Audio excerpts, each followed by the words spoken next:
नमस्कार दोस्तों। आज हम एक ऐसी अद्भुत वैज्ञानिक खोज की कहानी जानने वाले हैं जो हमें ब्रह्मांड के सबसे बड़े अनसुलझे रहस्य तक ले जाएगी। ये कहानी शुरू होती है अमेरिका की एक पुरानी सुनसान पड़ी सोने की खदान से। साउथ डकोटा की ये होमस्टेक माइन अमेरिका की सबसे बड़ी और सबसे पुरानी सोने की खदानों में से एक थी। 1876 में शुरू हुई, इसने 2002 तक सोना उगला और फिर इसके भंडार खत्म हो गए। लगा कि ये एक बंद अध्याय था, पर दोस्तों ये तो सिर्फ शुरुआत थी। कुछ ही सालों बाद इस खदान में एक नई सदी का अजूबा होने लगा। जमीन के अंदर धमाके हुए, बड़े बड़े छेद किए गए और देखते ही देखते 8 लाख टन चट्टानें बाहर निकाली गईं। नतीजा 8 फुटबॉल मैदानों जितना विशाल धरती के नीचे एक पूरा कॉम्प्लेक्स बन गया।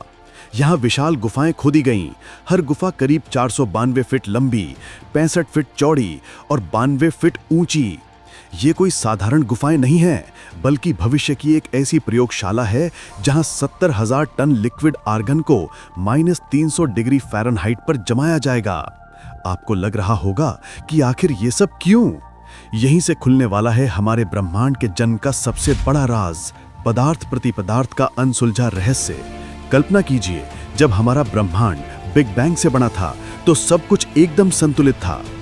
वैज्ञानिकों के सिद्धांतों के अनुसार बिग बैंग ने बराबर मात्रा में पदार्थ और प्रति पदार्थ बनाए थे।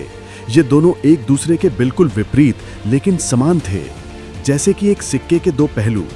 एक इलेक्ट्रॉन का प्रतिरूप पॉजिट्रॉन, जिसका द्रव्यमान वही लेकिन चार्ज विपरीत। इनकी एक खास बात है, जब पदार्थ और प्रति पदार्थ मिलते हैं तो वे तुरंत एक दूसरे को खत्म करके शुद्ध ऊर्जा में बदल जाते हैं। अगर ब्रह्मांड बिल्कुल संतुलित रहता तो सारे पदार्थ और प्रति पदार्थ एक दूसरे को खत्म कर चुके होते और आज जिस ब्रह्मांड में हम रहते हैं वो खाली होता। ना तारे, ना आकाशगंगा हैं, कुछ भी नहीं होता। पर आप ये वीडियो देख रहे हैं, जिसका मतलब है कि ऐसा नहीं हुआ। तो फिर ये सबसे बड़ा सवाल है, हम जिस ब्रह्मांड को देखते हैं वो लगभग पूरी तरह से पदार्थ से क्यों बना है? सारा प्रति पदार्थ कहाँ चला गया? इस रहस्य को बैरियन असिमेट्री प्रॉब्लम कहते हैं और ये आधुनिक भौतिकी की सबसे बड़ी पहेलियों में से एक है। इस असंतुलन को समझाने के लिए वैज्ञानिक प्रकृति के नियमों में एक छोटी सी भी खामी ढूंढ रहे हैं। एक ऐसी खामी जिसने ब्रह्मांड के जन्म के शुरुआती पलों में पदार्थ को प्रति पदार्थ पर थोड़ी सी बढ़त दे दी हो। वैज्ञानिकों का मानना है कि हर एक अरब पदार्थ प्रति पदार्थ जोड़ों में से अगर बस एक अतिरिक्त पदार्थ का कण बच गया हो तो उसी से आज का ये पूरा ब्रह्मांड बना है। इस खामी को ढूंढने में उनकी नजर पड़ी है कुछ सबसे अजीब और मायावी कणों पर, जिन्हें कहते हैं न्यूट्रिनो। ये कण ना तो कोई इलेक्ट्रिक चार्ज रखते हैं, ना ही इनका द्रव्यमान न के बराबर होता है, और सबसे बड़ी बात, ये किसी भी चीज से मुश्किल से ही इंटरैक्ट करते हैं। इसीलिए इन्हें गणितगण्य भूतिया कण कहा जाता है। अभी इसी पल लाखों न्यूट्रिनो आपके शरीर, टेबल, दीवार, जमीन, हर चीज से होकर गुजर रहे हैं और आपको पता भी नहीं चलता। न्यूट्रिनो की एक अनोखी खूबी है, ये 3 तरह के होते हैं, इलेक्ट्रॉन, म्यूऑन और टाउ न्यूट्रिनो। और कमाल की बात यह है कि अंतरिक्ष में उड़ते उड़ते ये न्यूट्रिनो एक प्रकार से दूसरे प्रकार में बदल सकते हैं, ठीक वैसे ही जैसे एक इल्ली तितली में बदलती है। इस प्रक्रिया को न्यूट्रिनो ऑसिलेशन कहते हैं। वैज्ञानिकों का मानना है कि न्यूट्रिनो और एंटी न्यूट्रिनो शायद अलग अलग तरीके से बदलते होंगे, और अगर ऐसा हुआ तो ये सिमेट्री ब्रेकिंग का पहला पक्का सबूत होगा। अब सवाल ये है कि इन भूतिया कणों को पकड़ा कैसे जाए जो किसी से इंटरैक्ट ही नहीं करते। न्यूट्रिनो को इंटरैक्ट कराने के लिए उसे लगभग 1 प्रकाश वर्ष लंबी शीशे की दीवार से गुजारना होगा, जो कि 6 ट्रिलियन मील है। ये नामुमकिन लगता है ना? पर वैज्ञानिकों ने इस चुनौती को स्वीकार किया है। जनवरी 2015 में फर्मी लैब के नेतृत्व में 30 से ज्यादा देशों के 1000 वैज्ञानिक और इंजीनियरों ने मिलकर एक अंतर्राष्ट्रीय सहयोग बनाया, ड्यून यानी डीप अंडरग्राउंड न्यूट्रिनो एक्सपेरिमेंट। इनका मकसद है न्यूट्रिनो पैदा करना और फिर उन्हें पकड़ना, ताकि पदार्थ और प्रति पदार्थ के रहस्यों को सुलझाया जा सके। ये पूरा सिस्टम 3 हिस्सों में बटा है। कण एक्सीलरेटर इलिनॉय में फर्मी लैब में PIP-2 लीनियर एक्सीलरेटर में प्रोटॉन पैदा किए जाते हैं और फिर उन्हें न्यूट्रिनो की एक पावरफुल बीम में बदला जाता है। नियर डिटेक्टर, ये सोर्स से लगभग 197 फीट नीचे धरती के अंदर रखा गया है। इसका काम है यात्रा की शुरुआत में न्यूट्रिनो बीम की विशेषताओं को रिकॉर्ड करना, उनकी संरचना, ऊर्जा और अन्य गुण।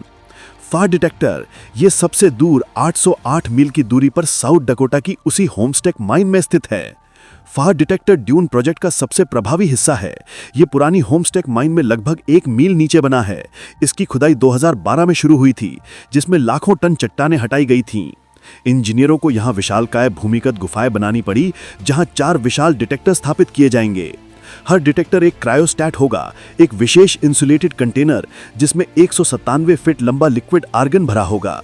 चारों मॉड्यूल्स में कुल 70,000 टन आर्गन होगा, जो लगभग 7 एफिल टावर्स के वजन के बराबर है।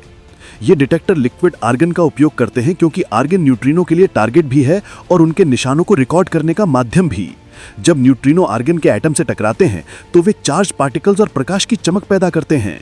अति संवेदनशील डिटेक्टर इन्हीं निशानों को पकड़ते हैं। ड्यून सिस्टम एक तुलना के सिद्धांत पर काम करेगा। वैज्ञानिक नियर डिटेक्टर और फार डिटेक्टर से मिले डेटा की तुलना करेंगे। बीम की संरचना में आए अंतर से पता चलेगा कि न्यूट्रिनो ने रास्ते में कैसे रूप बदला। यही डेटा न्यूट्रिनो की प्रकृति और शायद ब्रह्मांड के पदार्थ प्रतिपदार्थ असंतुलन के रहस्य को उजागर करेगा। पर ड्यून अकेला नहीं है। वैज्ञानिक समुदाय न्यूट्रिनो के महत्व को समझता है और दुनिया भर में कई अन्य प्रोजेक्ट भी इन भूतिया कणों को पकड़ने और उनका अध्ययन करने में लगे हैं। हाइपर कैमियोकैंडे जापान में है। ये ड्यून का एक प्रमुख प्रतिद्वंदी है, जो पानी से भरे एक विशाल बेलनाकार टैंक का उपयोग करता है। यह चेरनकोव रेडिएशन के सिद्धांत पर काम करता है, जहां न्यूट्रिनो के टकराने पर पैदा हुई नीली रोशनी को सेंसर पकड़ते हैं। जूनो चीन में है। जियांगमेई अंडरग्राउंड न्यूट्रिनो ऑब्जर्वेटरी। इसका उद्देश्य न्यूट्रिनो के द्रव्यमानों के पदानुक्रम की हायरार्की को समझना है, यानी कौन सा न्यूट्रिनो सबसे हल्का और कौन सा सबसे भारी। आइस क्यूब अंटार्कटिका में है। यह कोई बिल्डिंग या टैंक नहीं, बल्कि दक्षिणी ध्रुव पर 1.5 मील मोटी बर्फ में बना एक विशाल डिटेक्टर है। इसका लक्ष्य ब्रह्मांड के सबसे दूरस्थ और सबसे शक्तिशाली स्रोतों से आने वाले अति ऊर्जावान न्यूट्रिनो को पकड़ना है। 2013 में इसने पहली बार सौर मंडल के बाहर से आने वाले न्यूट्रिनो को रिकॉर्ड किया था। दोस्तों, हम न्यूट्रिनो रिसर्च के अभी शुरुआती दौर में हैं, लेकिन इन भूतिया कणों को समझने के लिए मानवता द्वारा उठाए गए ये छोटे छोटे कदम हमें ब्रह्मांड के उन सबसे बड़े रहस्यों के करीब ले जा रहे हैं जिनकी हमने कभी कल्पना भी नहीं की थी। ये न्यूट्रिनो ही शायद हमें बताएंगे कि हमारा ब्रह्मांड आखिर क्यों बना और इसमें हमारा क्या स्थान है। ये वाकई विस्मयकारी है। अगर आपको ये जानकारी पसंद आई तो वीडियो को लाइक करें और हमारे चैनल को सब्सक्राइब करना ना भूलें। मिलते हैं अगले रोमांचक वैज्ञानिक खोज में।